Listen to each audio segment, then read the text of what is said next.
What is up, ladies and gentlemen? We are back with another Monster Hunter World video, and today we are taking a look at top 5 weapons for newcomers to the Monster Hunter World. So the Sword and Shield is a very versatile weapon. Not only does it deal slash damage, but you can also deal blunt damage with the weapon, with the shield side of things.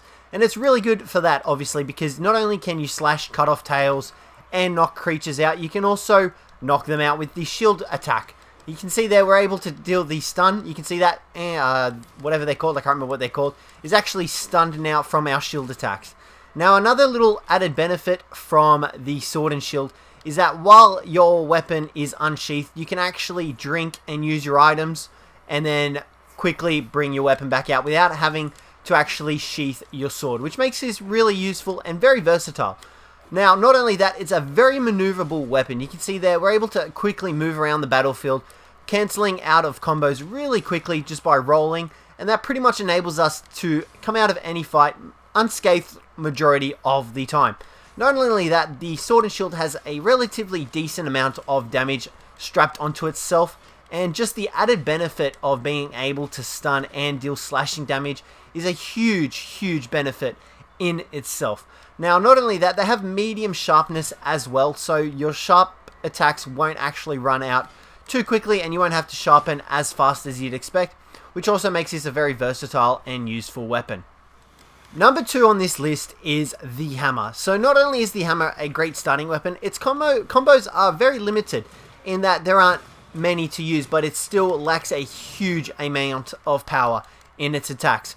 So the hammer main ability is the Golf Swing, which you can see there we just did, however missing the Great Jagras. But you can see here, this attack in itself is a huge hitter. You just saw there we did 68 damage to the Great Jagras. Now the secondary ability of the hammer is the ability to charge it up. You just saw us there do a charge swing on the Great Jagras as well. However, another added benefit of the hammer is that you're able to actually insinuate a power charge. You can see there we tapped circle and started our power charge, and pretty much this increases the amount of damage you do, as well as changing the combos a little bit. So you saw there we did a little swing attack as well as the golf swing on the end. Now these are really useful obviously because you can actually maneuver yourself around the monster and then position where you want and then hit him with all the power you have stored up. So you can see that we're still able to move. However, it does deplete your stamina a little bit, but in that you're actually able to plan your attacks more strategically. Now another useful ability that the hammer does have is the Big Bang attack. Now you can see here, this is the Big Bang attack, and this is the huge hitter of the hammer. Pulling off a full Big Bang combo just deals a huge amount of damage to any monster that you hit. And I would definitely recommend trying to pull off the Big Bang attack as often as you can. Because the hammer is such a powerful weapon, the only downside to it is that it's obviously slow. However, while using the hammer, the blunt damage is enough to knock monsters out, which also adds to the added effect of stunning the monster temporarily, which in turn allows you to pull off more combos of the hammer. You can see there the hammer is absolutely wrecking the Great Jagras. With the hammer, you're actually able to cancel most of your abilities by rolling out of them. You can see here we've got it charged. You can actually roll out of that if you want to get out of harm's way quicker. You can also cancel abilities mid-weapon. You can see there we're able to pull off an attack and still get away from it. So the hammer is a great weapon in terms of utility and attack and maneuverability. Number 3 on this list is the light bowgun. Now, if you're new to Monster Hunter and you haven't had a chance to actually test out the ranged weapons, I definitely recommend giving them a go. They are hugely improved in this game and a lot easier to use in comparison to the older Monster Hunter series. Now, with the light bowgun, it is essentially a lower powered heavy bowgun version. However, you're actually afforded more maneuverability with the light bowgun, and you're not as tied down as you would be with the heavy bowgun. You actually move faster while strafing and firing, and the ammo is slightly different as well in comparison to the heavy bowgun. Some of the light bowgun's ammo is not as intense and powerful as the heavy bowgun's ammo, so it kind of lacks in that bit. However, you also get these cool traps that you set called Wyvern Blasts, and you can see there we've just placed one there. Essentially, when the monster you're hunting attacks them, they explode and deal huge amounts of damage to the monster. Not only that, the range of ammo with the light bowgun is rather diverse. So not only do you have normal ammo, which deals regular damage on impact, you have pierce ammo, which shoots through your target and does damage to them internally. You can see there we just did pierce damage to the Aptonoth. It also then has spread ammo, which is essentially a shotgun. You can see that we're able to use it as a shotgun.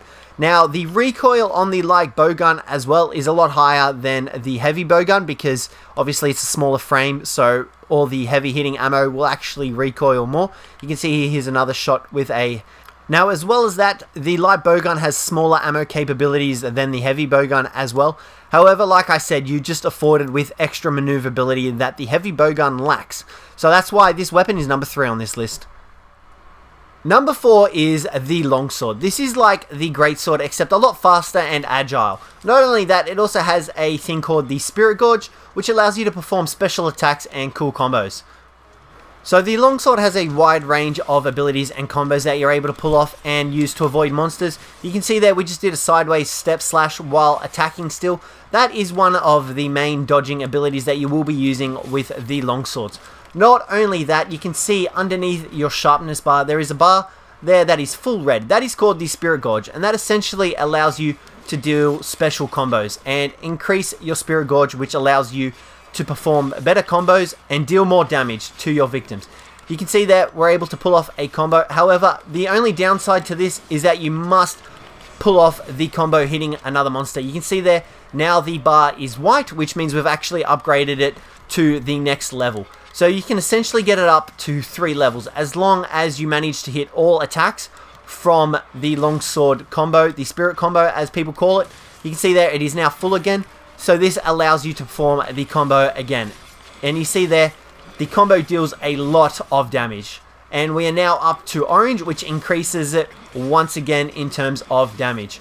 Eventually, once you get it high enough, you actually do a special attack, and that is what makes the longsword such a great weapon. The ease of use, you can see there, you're able to pull off fast fluid combos that deal quite a bit of damage, and then easily pull yourself aside and dodge any attacks that the monster throws out of you.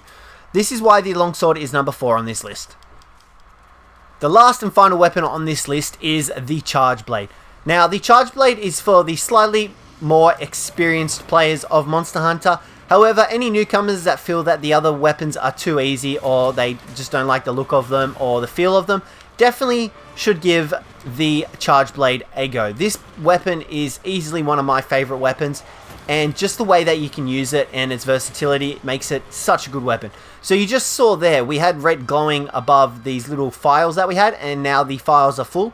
This essentially adds the ability to deal damage with your file that you have equipped to the weapon. So you'll see that the stun attack that we just did is from the files. Now, circle is how you use these files, and they eventually deal damage. However, extra benefits of the Charge Blade is that you can actually charge up the shield and your blade while using it, which makes it really useful for taking on monsters, negating damage, and increasing the amount of damage that you do. So you can see that we have now charged our shield up, and it is now red. So this actually charges up your files while blocking. However, you have to actually survive the strike first to be able to block. Now, once you have your shield charged and your files full, you can see there, you're actually able to pull off an elemental sword discharge. You can see there, all you've got to do is hold down triangle, and it actually switches over to your sword. Now your sword and shield are charged, and now your sword attacks will actually deal elemental damage to the target that you were attacking. Now, it is also dependent on what element your weapon is, but once you have these full and your weapon full, you'll actually deal increased damage with your axe and your files. Now, once your shield is charged and your files are full, you'll actually do the biggest elemental discharge that you can, and you'll see here, we're able to pull it off, and it does a huge amount of damage to any victims in its range. Now, you want to try and hit the monster in the middle so that it cascades up towards it and deals the most damage. But that is why the Charge Blade is number 5 on this list. Not only does the sword combo into moves, you can actually do a circle attack and dodge, and then follow up with a shield attack, and that is essentially you dodging around your target. It is actually really easy to use. People are very scared of using it, but once you get used to it, it's really easy and a really powerful weapon to use. And that'll be my list on top 5 weapons for beginners to use. Hopefully you guys enjoyed the list. If you did, let me know down below. But other than that, thanks very much for watching, and I'll catch you in the next one.